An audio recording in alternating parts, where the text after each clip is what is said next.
Just to let you know that this webinar will be recorded and therefore will be made available to any attendees and those that registered that were unfortunately unable to join us this afternoon.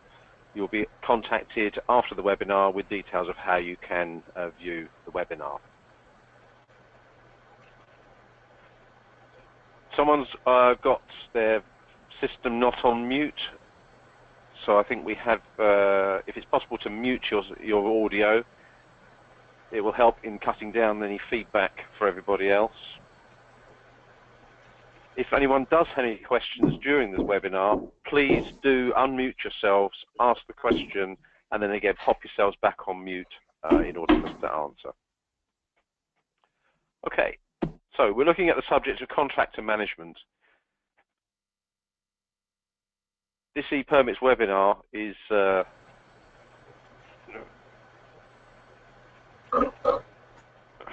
helps you start at the beginning. So apologies for that.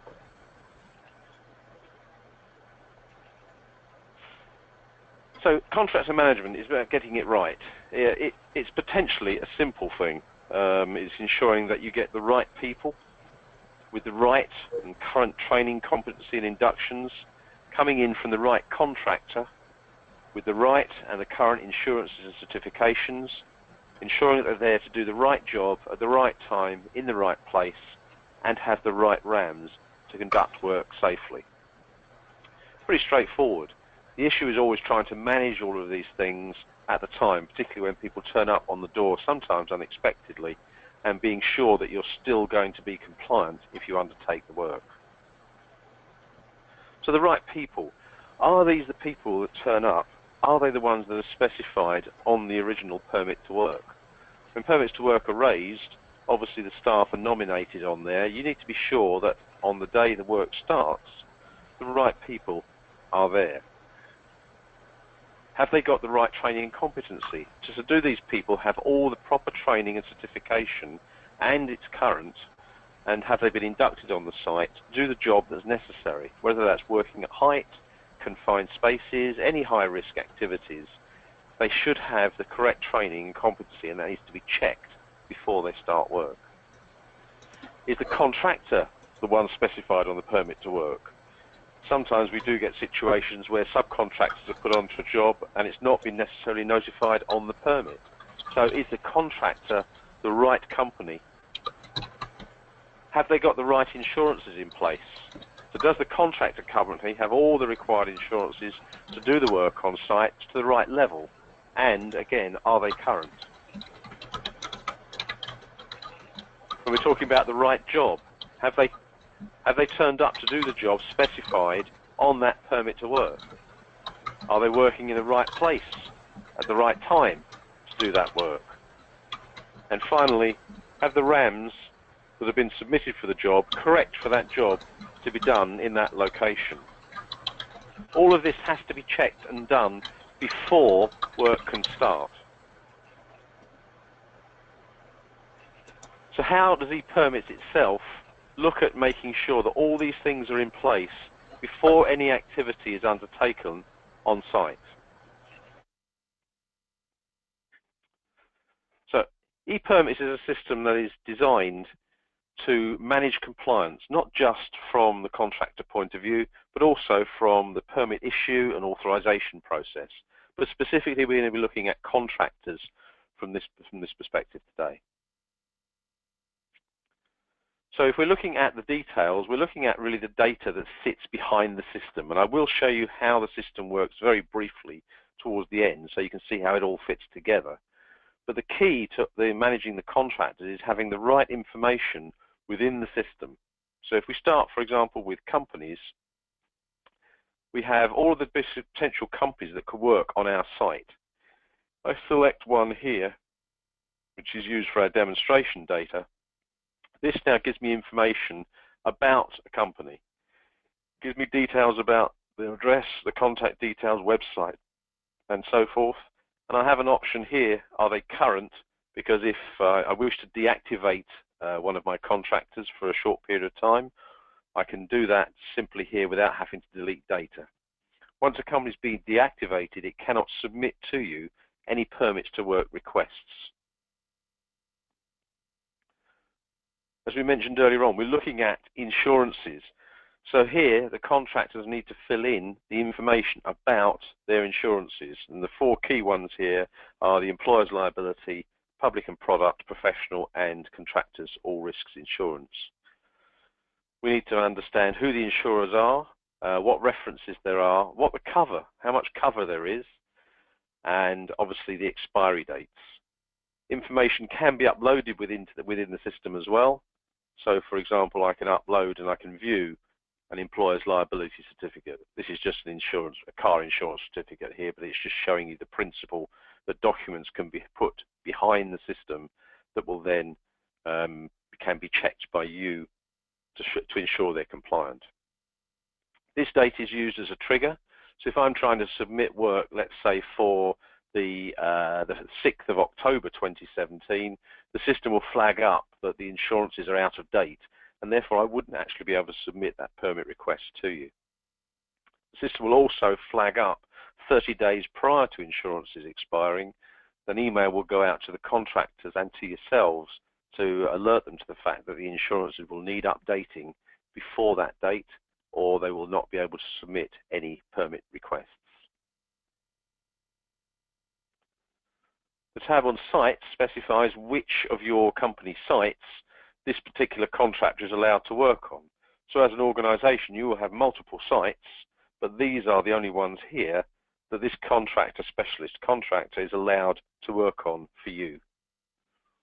We hold information about asbestos. So is this company an assigned asbestos contractor? If they are, when was the license granted? How long is it valid until? Where is the license date, the license number? Again, I can look at the license because that will be uploaded behind it.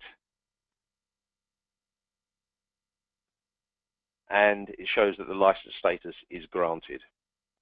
To upload files, you simply upload the files from your local drive into the system. And also, the system will build up through the permit closure process a matrix of any non-compliances. So in the close-off process, a number of questions need to be answered by the APs. If they answer those and it tags them as a non-compliance, you build up a matrix. And this matrix can then be used in your reviews with your contractors to indicate any particular problems or any frequency of the same type of problems, either from the same person or in the same location when they come and do work for you. So that's how we manage companies. That's the company data that's being looked after. When we look at users, here we're looking at things such as the training and competencies and so forth. So here in the basic information about this member of staff, so Frederick is one of my employees that will be sent onto your site to conduct some work. His training and competency will specify what types of work he's actually allowed to do. So here we have company name, obviously the person's details, a login detail. Only if this person is going to log into e-permits does that person need a login. This field shows that they are born after, in this instance, 31st of May 1999. It just shows that they're over 18, and that's a rolling date, so that will move each day. It gives me contact details, so these contact details, particularly mobile number, will appear on the permits themselves, and it tells me whether this person is eligible to work in the United Kingdom. And again, if I have a discrepancy with an individual employee from a contractor, I can make that person not current, and therefore no permit requests can be submitted for that individual on any team. We also hold information about this individual's competencies, and there's a whole range of things that we hold here. So firstly, are they deemed, for example, to be a competent person? Do they have things such as passport numbers? And this shows you the different examples that we have here. That's obviously not your travelling passport. This is your CSCS skill card and so forth. Is the person deemed an apprentice or a first aider? Have they got police clearance? Are they national security vetted? So any levels of any levels of clearance that you require can be held within the system. And if, for example, I make someone yes, I'm invited to upload the certificate that justifies that information. So this is all managed, don't forget, by the contractor. So contractors manage this data because they have access to it all. Again, you can look at any of these things here. There's a file here. I can look and see if that person is a competent person. And here we've got Frederick's training certificates. I've got all of them here, from asbestos training to working at height training and so forth. So again, these need to be uploaded, again, by the contractor. Inductions, these are specific to you. So these are the 6 sites that Specialist Contractor is allowed to work on, but Frederick is actually only inducted on 2 of those sites. So we have again got induction certificates behind here, and we have the date that the induction was done, and the system will also hold information about how long inductions are valid for. So if they expire after 12 months, a warning again will be given the month before the induction expires to say that this person will need to be inducted again. We have a range of different things with regard to working at height, because working at height is split into a number of different disciplines. So in this instance, Frederick is allowed to work at height, but he's not necessarily trained in steps and ladders or working on open window ledges or on scaffoldings and towers or in mute work. Again, if I tag an answer as yes, I'm invited to submit the relevant certification and documentation for that. And also we have cradles. So Frederick is capable of working on cradles and has been trained in that on this date, and that will expire, or probably has expired now. By that date having expired, being later than 1 year, if I was submitting a permit request at the site data centres and offices for Frederick to be working in a cradle, the system would flag up that his training has expired. And therefore, again, I would not be able to submit the permit request because that permit request would not be compliant. We also hold information about high voltage. So again, Frederick has no qualifications in high voltage work at all, but you can put in again the dates when it was when he qualified or it was last reviewed, and again on the sites for which this person is authorised to work on HV. And finally, in asbestos, e-permits does comprehensively manage asbestos within a building, and therefore the management of any activities that could disturb asbestos. We saw earlier on that Specialist Contractor is an approved an asbestos licensed company, and within that, these are the various bits of training that Frederick has undertaken and has passed, and again the relevant certificates have been uploaded for that. The other areas are things that the contractor wouldn't actually see. These are just things such as the permissions of what they're allowed to do within e-permits. This is more for your end of things, where you will have your administrators managing e-permits for you, so they can do things such as add companies, or they can add data, delete it, and so forth. Approvals is for your APs. So here are, if Frederick was, for example, an AP at your organisation, in here would be the dates that says he is authorised to approve permits in these particular high-risk areas. And they can be either from an infrastructure point of view or an engineering point of view. E-permits also manages approvals in terms of business or security. So you could have some people that are required to approve a permit, but they've got no technical or safety background at all, but they may want to sign things off from a business or a security perspective. The simplest one in terms of business is, for example, in the retail trade, sometimes they're taking areas out for refurbishment. By taking those areas out for a week to refurbish them, there could be a significant impact on the revenue of that organisation for that week. You want someone necessarily to sign off that business risk to say that they approve the work being done, and therefore they understand there could be a business impact on that. Similarly, you can have a security sign-off that says security have to approve a person coming on site before any work can be undertaken, but they're not involved in any of the infrastructure or high-risk analysis. And then finally, the box is about notifications, who's told what and when. Again, this is not for the necessarily for the contractors, although here Frederick, because he is a user, he will be told when RAMs are approved or rejected. He'll also been told when notifications of insurances and cancelled permits will take place as well. So that's the data that we hold with regard to the employees and the company of a contractor. And as I said, they're responsible for uploading that information themselves. Now, how does this come into play? This comes into play when we go through the process of raising a permit to work for doing particular activities on site. So I'll just run a very, very quick, simple scenario that shows how a contractor would go about creating a permit request, and then we'll see how the system will do checks and balances against that contractor's insurances, against the employees' training and competency levels as well. So a scenario is that you've given me a call as a contractor. You've asked me to come in and do some work for you on your site. So I log into the system, as you saw earlier on, and I create a request. So the first thing I'm being asked to do is which site. My company, as you saw earlier, is allowed to work on 6 different sites that belong to you, and therefore the one I've been asked to come into is one called data centers and offices. Am I coming in to work for the data center itself, because they manage 3 particular areas within the organization? All the other parts of the building are managed by an FM company, and we can also manage things such as tenants in locations as well. By tenants, that is, that tenant may be responsible for the risk activities, but the FM company will definitely want to know who's on site and where. And if, for example, hot works is going to be done, someone within the H&S group will need to sign that off for the tenant as well.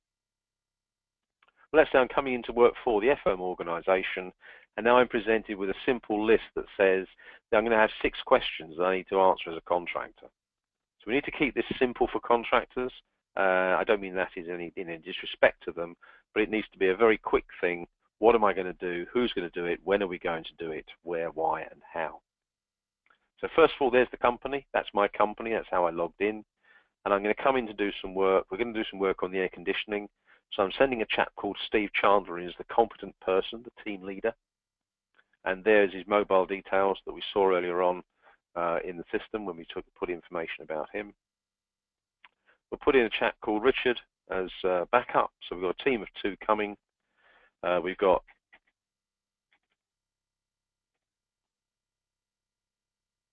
his registration number, so that can go to the security desk. And we're going to do the work. Let's say we're going to start the work on Friday. Start the work at 9 o'clock. I'm going to finish on Friday. Finish at 4. So that's the who and the when. Next step. And as a contractor, I know which staff I would want to put on a particular task, and I know their diaries and what my workload is. So I'm the right person to fill this in. So now we have the final 4 areas: what, where, why, and how. These can be filled in any particular sequence. So as you can see, in terms of RAMs, I've submitted, or my company has submitted, lots and lots of RAMs to you that you have approved in the past. If I'm going to do any work that does not have RAMs, I'm unable to submit the permit request to you. But I'm coming in to do some work on, let's say I'm going to do some work on the fabric. I'm going to be doing some removing. And now we've got a particular RAM in there that was filtered down because of the types of activity that I've said I'm going to be doing here. I'm going to be doing work in the roof upper level. I'm going to be repairing a panel, and it's a building services fault. So I'm going to be working above plant because I'm working at height. The system has already tagged asbestos. In the setup of the building, we're able to identify where asbestos is within the building, and because I selected the roof upper level, it tagged asbestos as being present. That doesn't necessarily mean I'm going to disturb it, but it does flag up that there is asbestos present, and it will come up on the permit request. Let's do some drilling as well. So the next step, we've got a couple of things that have come up here. I've got a green warning here that says Richard De Silva's site induction has expired. Now, that won't necessarily stop me submitting the permit request, but what it will do, it will ensure on that permit request, it advises that before work starts, this chap, Richard De Silva, has got to have completed his site induction. We've got some amber warnings, so we've got here insufficient lead time. You can put into the system a lead time. You want to try and make sure that your contractors start to comply with the requirements that you have for approving permits. So in the system here, we have it set up that permit requests cannot be made for less than 3 days prior to the work taking place. Now again, this is an amber warning. It's not necessarily going to reject the permit request, because if I've said I want to do this work on Friday, that's only 2 days away. When I submit that permit request to you, there'll be a warning to me saying that it may not get approval. And when it arrives at your end to the approvers, there will also be a warning on there that says this is within the time, it may not get approval. However, you might look at that and say, actually, I really would like to have that work done on Friday, and you can then override that time period lead time request. However, we also have some red warnings, and so here at the bottom you see I have a submit button that I cannot send this permit request to you for approval because I've got things in here that are in red. So I need to go back, I need to edit those. The reason is this chap has got no training at all. And we'll send a chap called Frederick in. We go to the next step. And now the only warnings we have are the amber warnings. So this now is compliant. So now, is the fabric of the building going to be disturbed? Yeah, yes, it is. And I can upload the asbestos survey data. So I can select that and upload that information. So I've now can review it. Obviously, I'd review it first before I send it up. And now it's going to ask what type of work is going to be carried out. So I'm going to be doing some licensed work, and it's going to ask me what type of RPE is going to be used. Let's say it's full face. When I have a HSE number, that can be input as well. So I've now completed my request. Again, there are warnings here. It says about the asbestos being located in the wall insulation. Any incursion or exposure could incur the risk of exposure to asbestos. So I've now completed that. I now submit my permit request. I've now got a work at height request, and I've got asbestos permit request, and I've got my hot works request, which is for that day. I'm only going to do that between a certain period of time, between 12 and 2.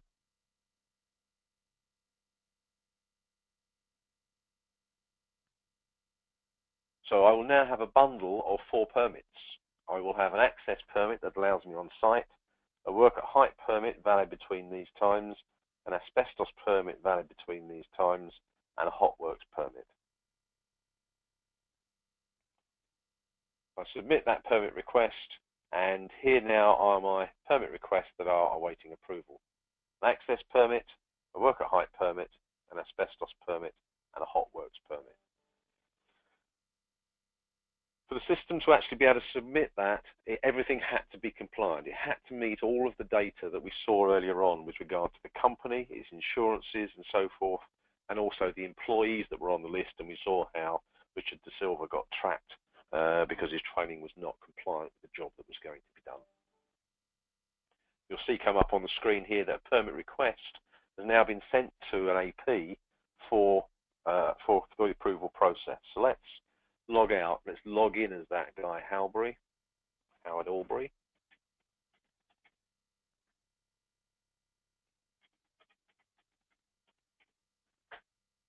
And Howard will have in his bucket some requests awaiting approval. So here we've got the 4 permits that we've just sent off that have come through for him, and he can view any of these permits. Now, he can view any of the permits, but if he's not allowed to approve any of those permits, he would not be able to tick the approve box and sign that permit off as approved. But let's have a look. So when we're going to go through, these are the things that come up. So I'm now going to go through the approval process, and the first thing that actually flags up is that I've got a couple of clashes that have come up. I've got a clash in terms of a location. I have another permit on the 2nd of the month for this particular contractor, and I can view that permit as well. And I've also got the permits in terms of a service clash. So I've got people working in the same location on the same piece of equipment. What the system will do, it will also identify things such as dependent services. So if I was working, for example, on the air conditioning heating unit, and I needed the water supply on, and somebody else is doing a job at the same place in the same time, but requires the water supply off, the system will flag that up, and then as the AP, I can make an informed decision on which one I want to take priority, which one am I going to approve. I can view any of the other permits from this box here, so I can go to, for example, the worker height permit. It still shows me the clashes, still shows me the insufficient lead time, but it also now includes things such as the safety precautions that I want to appear on that permit. So for working at height, these are the additional safety precautions that I want to appear on my permits when they're printed. So if I just go back as Howard, I'm just looking at the access permit for the moment. I'm quite comfortable that that job can take place. Happy with, I'm not worried about the clashes. I'm happy those 2 jobs can take place at the same time. So I will now approve that process, that permit. I put in my own unique password, because that now audit trails the approval to me, the particular individual, i.e. Howard Albury. I approve that permit.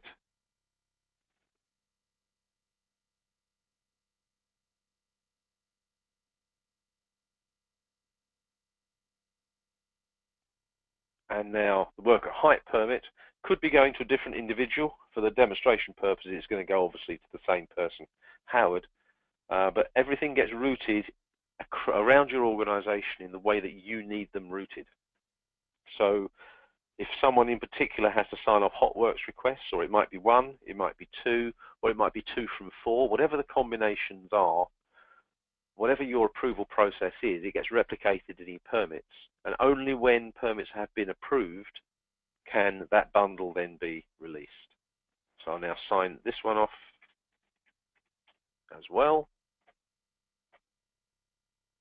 And we have then got the asbestos permit that I can view.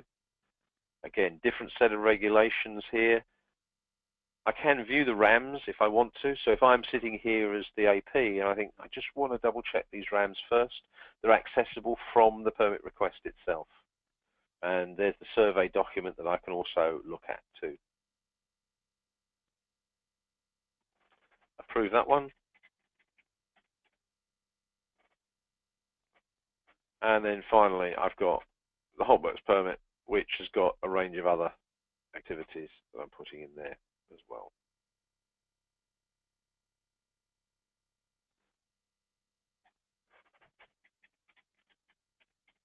So that's now approved all of those permits, and they will now vanish from that list, and they now appear in my list of approved permits. So here are the ones that we've just done here, the 4 permits. I can now print those, and they appear now in a PDF format. They will appear in a PDF format. This PDF format is just using our template, but of course these can be modified to equate to the current templates that you use. So we can replicate your templates and put our data within the system in your template format. So it shows all the key information. It shows that there are a number of permits also associated with this access permit. Who's going to come in, what they're going to do, any comments that you've got here. We talk about the asbestos. There's the asbestos warning in place. who's done the approval process and so forth. We have the working at height permit with the relevant boxes for safety precautions that need to be ticked off when the work is being done. We have the asbestos profile for licensed work with the notification number in there as well, the permit request, and again, all the relevant information that is required for an asbestos permit. There's the sign-off for my review of the asbestos register and the survey. And then finally, we've got the hot works permit. So that's the permit bundle has all been produced, and you may have seen a little box pop up at the bottom here, and that was an email back to me, the contractor, to say everything's been approved. Now, once they're approved, that doesn't necessarily mean they've been issued. There is a separate step. I may approve permits a week before the job's going to happen, but things can change between now and next week. I could, for example, get clashes, and I need to now prioritise another job over the one that's been approved. There could be changes in the personnel that are coming on site because of sickness or injury. So permits are only issued, and there are two ways to do this. One is they're issued to the contractor the day before, so that they can only turn up on the day, or they can be issued to the security desk or your front desk on the morning, so that when contractors turn up, their bundle or at least their approval process should be there. This stops contractors turning up a couple of days before because they happen to be in the area and trying to get the work done. If that happens, you're in the position where you're not unsure whether it's the same people that were originally on the permit request to start with, because it could be a different team on a different day. One of the things we are going to be doing in the next version of e-permits is actually embedding photographs of individuals within the permits too. So at the security desk, it's a very simple job to look at the permit and check the people's faces and know that they are the right people. But also, you don't necessarily know what else is taking place on a different day. So the rule is you issue them to your contractors the day before, or you issue them to the security desk on the day.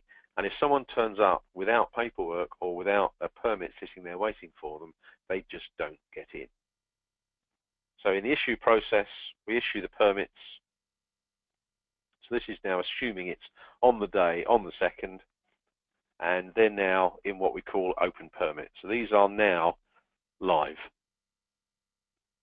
High-risk permits can be suspended. Things can happen on the day. So you may need to suspend a permit. So the ability to suspend permits is here within the system as well. When the job is done, you then go through a closeout process. And the closeout process is something that's done by you as an AP, where you are going through and looking at various questions such as, did the contractor turn up? Yes. Was it completed? Yes. Was it done safely? If I say, for example, it wasn't done safely, I can now put in things such as what unacceptable risks were there? Were they doing things that gave a risk to the infrastructure? Were they working in the wrong place at time? So this is the information that you saw build up into that matrix that we saw at the beginning about a contractor. These get logged. I can also fill in any further information, or if I take a photograph, for example, someone left cables lying around the floor, and that was a health and safety hazard, I could take a photograph of that, I could upload that into the system, and that will again go against the non-compliances. If I want to close all the permits in a bundle, I can do from here. Generally, when you've got things like hot works, you've obviously got cool down periods and so forth. So once the contractor has now left site, you may want to close off the access permit, close off the work at height permit, and close off the asbestos permit.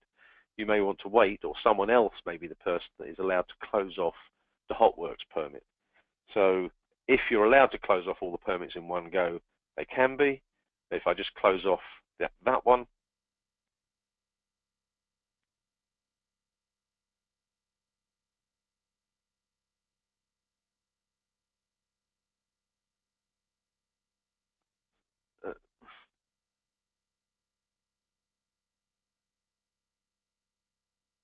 right, close the permit this time, and now I can close out each individual one. So it could be a different person that is allowed to approve and close out these permits.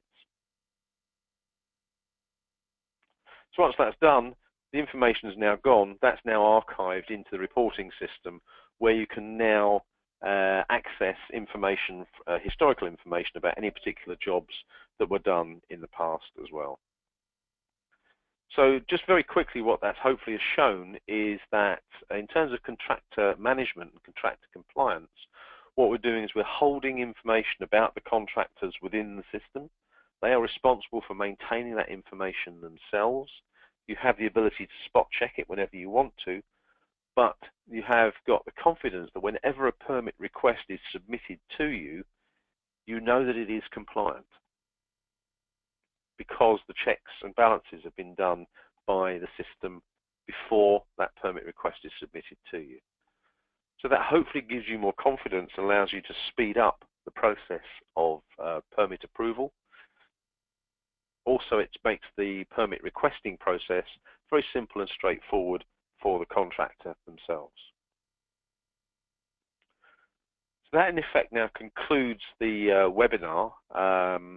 My contact details are on the slide at the bottom here. If anybody has any particular questions they'd like to raise, they can either raise them now if they want to unmute and ask a question, or they could send an email to me at banyardsolutions.co.uk, and I can call you back and we can discuss anything in any particular detail that you want.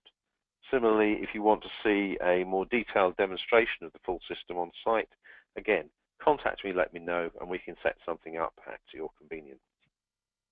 So are there any questions from the audience at all?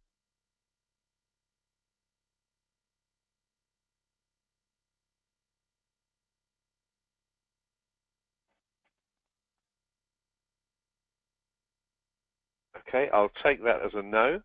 Thank you very much indeed for your time, everybody. Again, please do not hesitate to contact me if you have any questions later on, and you will be given a link to a recording of this webinar should you need to sort of refresh your memories on anything there. So thank you very much, everybody. I hope you found it interesting. Thank you.